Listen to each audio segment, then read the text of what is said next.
दोस्तों अगर वक्त में पीछे जाया जाए तो हमें तकरीबन हर मॉडर्न डे एनिमल का डेंजरस और लार्ज वर्जन देखने को मिलता है। और तो और इस दुनिया के 90% फॉसिल्स तो अभी तक डिस्कवर ही नहीं हुए, इसलिए कितनी ऐसी एनिमल्स की स्पीशीज होंगी जिनके बारे में हम इमेजिन भी नहीं कर सकते हैं। आज की इस वीडियो में मैं आपको इस दुनिया में डिस्कवर होने वाले 7 जायंट एक्सटिंक्ट एनिमल्स के बारे में बताने वाला हूँ। वैसे ये वीडियो मेरी इस टॉपिक में प्रीवियस वीडियो का पार्ट 2 है और पहले पार्ट में तो आप लोगों ने बहुत अच्छा रिस्पांस दिया था, तो इस वीडियो को भी पूरा देखना। नंबर 7, कैलिकोथेरियम।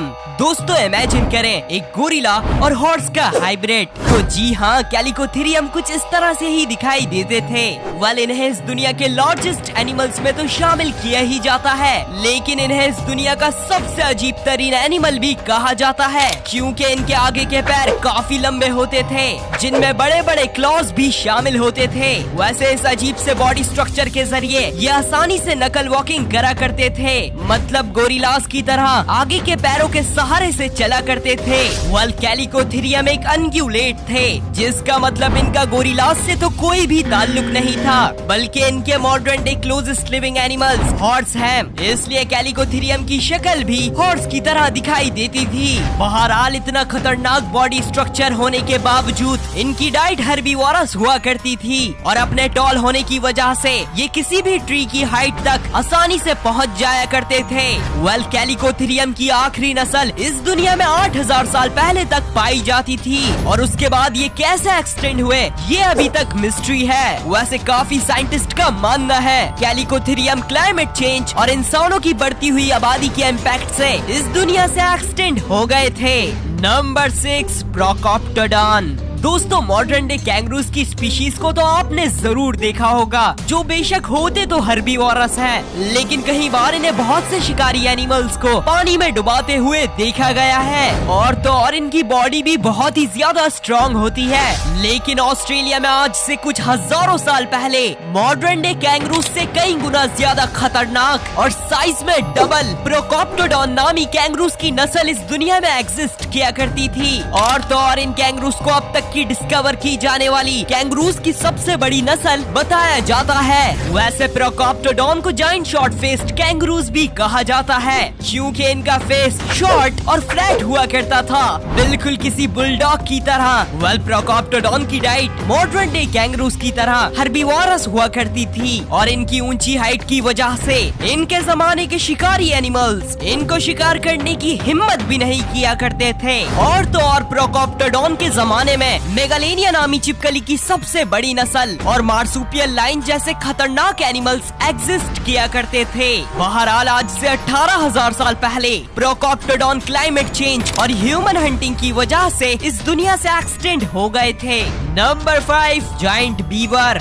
बीवर चूहों की एक नस्ल है जो सेमी एक्वाटिक होते हैं और अपनी ज्यादातर जिंदगी पानी के आसपास ही गुजार देते हैं। वैसे तो इन चूहों का साइज आज के जमाने में भी कुछ कम नहीं होता, लेकिन आज से 10,000 साल पहले आइस एज के दौरान इस दुनिया में जायंट बीवर नामी बीवर की बियर जितनी एक नस्ल पाई जाती थी। जी हाँ दोस्तों, एक चूहा वो भी बियर के बराबर, और तो और इनके दांत भी बनाना जितने होते थे। वैसे जायंट बीवर्स देखने में बिल्कुल मॉडर्न डे बीवर्स की तरह दिखाई देते थे और तालाब या झील के आसपास रहना पसंद करते थे, इसलिए इनकी ज्यादातर डाइट एक्वाटिक प्लांट्स पर बेस्ड होती थी। साथ ही साथ इनके बड़े साइज और छुपने की एबिलिटी की वजह से आइस एज के किसी भी शिकारी एनिमल का इनको शिकार करना इम्पॉसिबल था। जायंट बीवर सिर्फ और सिर्फ नॉर्थ अमेरिका कॉन्टिनेंट में पाए जाते थे, मतलब इनके साथ आइस एज के फेमस एनिमल वूली मैमथ्स और जायंट शॉर्ट फेस्ड बियर्ड्स भी कोएग्जिस्ट किया करते थे।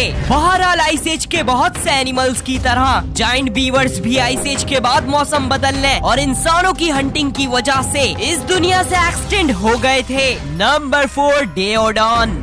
डेओडॉन कितने डेंजरस थे इसका तो मैंने आपको अपनी इस वीडियो में बताया ही था। बहरहाल ये खौफनाक से दिखने वाले बहुत बड़े एनिमल्स थे, जिनका साइज अगर कंपेयर किया जाए तो स्टैंडर्ड साइज कार के जितना होता था। और तो और इनका फेस बॉडी के कंपैरिजन में काफी बड़ा हुआ करता था, जिसकी वजह से इन्हें इस दुनिया का सबसे अजीब दिखने वाला एनिमल भी कहा जाता है। वैसे डेओडॉन की डाइट पिग्स की तरह ओमनीवोरस हुआ करती थी और ये देखने में भी काफी हद तक पिग्स की फैमिली को बिलोंग करने वाले वार्टहॉग्स की तरह दिखाई देते थे। पर साइंटिस्ट का मानना है इनके modern day closest living animal hippopotamus है। बहरहाल ये आज से 23 to 16 मिलियन ईयर्स पहले नॉर्थ अमेरिका कॉन्टिनेंट में पाए जाते थे।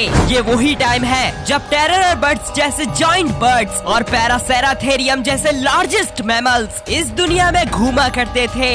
डेओडॉन किसी अननोन रीजन की वजह से इस दुनिया से एक्सटेंड हो गए थे। नंबर 3 मैक्रोकीनिया। दोस्तों मुझे उम्मीद है आप लोग टेपर नामी एनिमल को तो जरूर जानते होंगे, जो ज्यादातर अमेज़न जंगल के साइड पाए जाते हैं और अपनी यूनिक नोज की वजह से पहचाने जाते हैं। लेकिन आइस एज के दौरान टेपर्स का एक बहुत ही अजीब और जाइंट मैक्रोकीनिया नामी वर्जन इस दुनिया में पाया जाता था। और तो और इस एनिमल की नेक और बॉडी तो कैमल की तरह होती थी, पर फेस और नोज देखने में बिल्कुल टेपर की तरह दिखाई देते थे।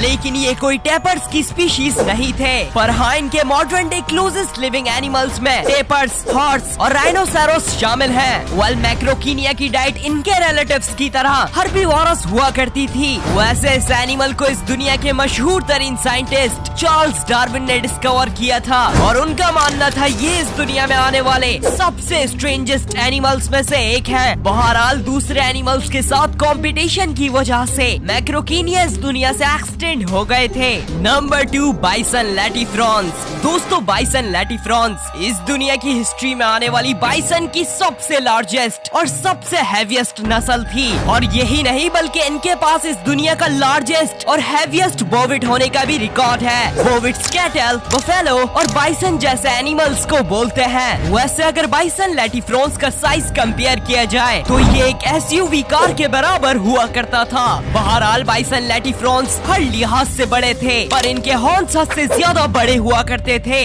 जिनके बीच में एक कार आराम से फिट हो सकती थी। वल ये नॉर्थ अमेरिका कॉन्टिनेंट में पाए जाते थे और माना जाता है ये यूरोप और एशिया में पाए जाने वाली स्टेप बाइसन नामी बाइसन की स्पीशीज से इवॉल्व हुए थे, जिनकी बॉडी आज भी साइबेरिया के ठंडे तरीन इलाकों से मिलती रहती है। वल आज से तकरीबन 2 लाख साल पहले step bison Bering land bridge के जरिए एशिया से नॉर्थ अमेरिका आ गई थी। वैसे ये वही रास्ता है जिससे नेटिव अमेरिकन भी अमेरिका आए थे।